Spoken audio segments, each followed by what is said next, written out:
travailler avec le terrain. Il faut piocher, il faut pêcher dans le terrain, dans la mare qu'on a devant soi.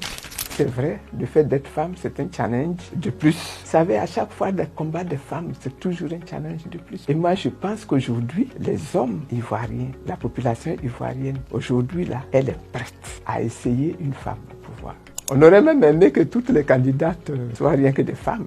Les femmes sont capables de diriger ce pays. Et ceux qui n'ont pas été retenus, j'ai dit que c'était un petit peu prévisible quand on voit un petit peu la manière dont les choses se sont organisées. Nous avons souhaité dialoguer avec le gouvernement, nous n'avons pas obtenu le dialogue et donc on n'est pas très surpris du résultat que nous avons. Mais en même temps, nous disons que ce n'est pas la fin des choses et qu'il faut travailler ensemble pour obtenir l'alternance. C'est ça qui est le plus important. Il est absolument indispensable que ce que les Ivoiriens retiennent, c'est l'intérêt de la nation. Non pas l'intérêt des partis, non pas l'intérêt des ethnies, non pas l'intérêt des tribus, mais l'intérêt de la nation tout entière. Ce serait bien que toute l'opposition se réunisse autour d'un candidat pour pouvoir organiser et obtenir l'alternance dans ce pays.